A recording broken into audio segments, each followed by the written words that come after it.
학점은행제 시작한다면 보통 뭐부터 하시나요? 제도와 교육원을 먼저 알아보시죠. 그 이후에 나에게 맞는 학점은행제 과정을 알아보실 텐데요. 이러면 오히려 손해봅니다. 그 반대 순서로 시작해야 합니다. 첫 단추부터 잘못 끼워주면 불필요한 정보 때문에 오히려 헷갈릴 수 있거든요. 똑같은 과정으로 일괄적으로 진행되는 대학과 다르게 학점은행제는 목적과 상황에 따라 과정이 달라집니다. 그러니 나에게 효율적인 전략에 맞춰 과정을 설계하고 필요한 제도 내용을 이해하고 교육원도 알아봐야 하는 거죠. 안 그래도 복잡한 학점은행제 제도, 처음에 다 공부할 필요 없이 나에게 필요한 과정만 안다면 시간을 훨씬 아낄 수 있겠죠. 그래서 오늘은 나에게 맞는 학점은행제 과정이 무엇인지 먼저 이해하고 어떻게 시작하는지 방법까지 알려드릴 거예요. 지금 바로 시작합니다.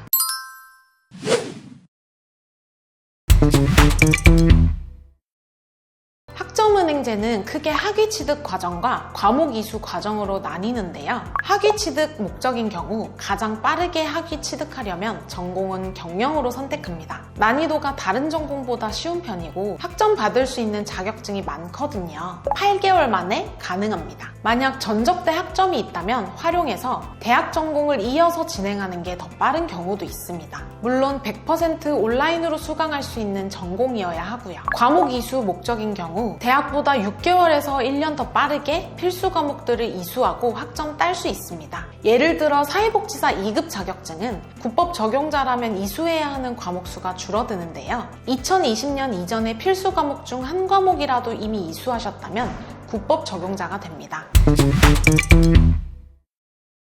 상황이라는 건 여러 가지가 있지만 크게는 최종 학력과 보유한 학점을 말합니다. 이미 이수한 학점도 학점은행제에 가져와 활용할 수 있기 때문이죠. 내가 보유한 학점을 먼저 파악하고 목표 학위나 자격증 취득 조건을 맞추려면 어떤 학점이 얼마나 더 필요한지 설계하면 됩니다. 그러면 이 전적대 학점을 가져올 수 있는 경우를 두 가지로 알려드릴게요. 첫 번째, 대학 중퇴한 경우죠. 전적대 학점을 모두 가져올 수 있어요. 다만 전적대 전공과 학점은행제 전공이 다르다면 전적대 전공학점은 대부분 학점은행제 일반 학점으로 인정됩니다. 교양학점은 학점은행제에서도 100% 교양학점으로 인정되고요. 두 번째, 전문대나 4년제 대학교를 졸업한 경우입니다. 2년제 전문대를 졸업했다면 최대 80학점, 3년제 전문대는 최대 120학점 가져올 수 있어요. 그런데 4년제 대학교를 졸업했다면 학점을 가져올 수 없고 타전공 제도를 활용할 수 있습니다. 전공 48학점만 이수하면 해당 전공의 학사학위를 받을 수 있어요. 이때 자격증은 1개까지만 인정되는데 이것도 전공 자격증이어야 합니다. 일반적인 목적과 상황을 예로 들어 나에게 맞는 학점은행제 과정 찾는 방법 알려드렸는데요. 개인별로 목적과 상황은 다 다르니까요. 나에게 딱 맞는 학점은행제 과정 궁금하시면 아래 고정 댓글 링크로 따로 물어봐 주세요.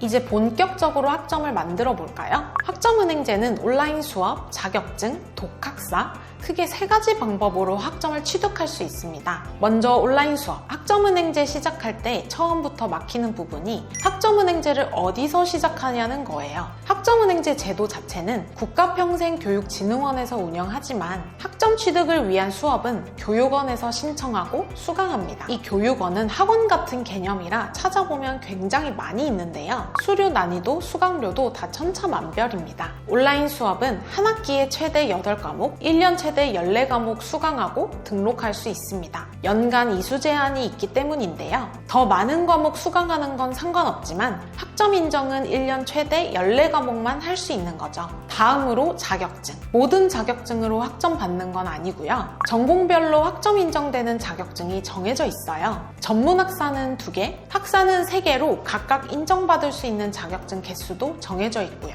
전공이 아닌 일반 학점 자격증도 1개까지 인정됩니다. 가성비 좋은 자격증 몇 개 추천드릴게요. 경영학은 매경테스트, SMAT 1급, 컴퓨터공학의 네트워크 관리사 2급, 컴퓨터 활용 능력 1급 이렇게 추천드립니다. 마지막 독학사입니다. 대학교 검정고시라고 생각하시면 됩니다. 과목별로 100점 만점에 60점 이상 넘으면 학점을 줍니다. 1단계부터 2, 3, 4단계까지 있는데 여기서 1단계 과목으로 교양 4학점씩, 2, 3단계 과목 과목으로 일반 5학점씩 받을 수 있어요. 물론 이것도 자격증처럼 제한이 있습니다. 1단계는 최대 20학점, 2, 3단계는 최대 30학점까지만 인정됩니다.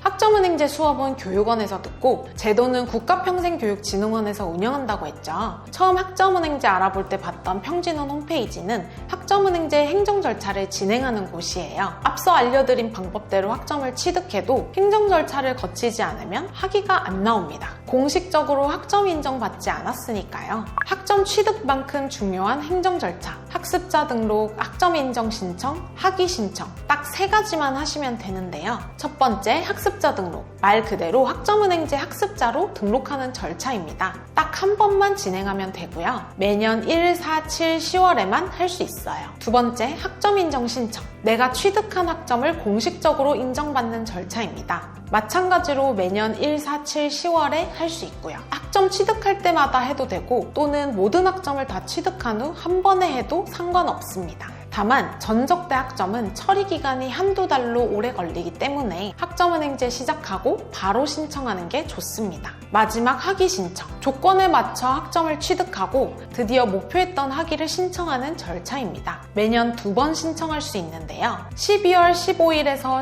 1월 15일까지 신청하면 2월 말에 학위가 나오고요. 6월 15일에서 7월 15일까지 신청하면 8월 말에 학위가 나옵니다.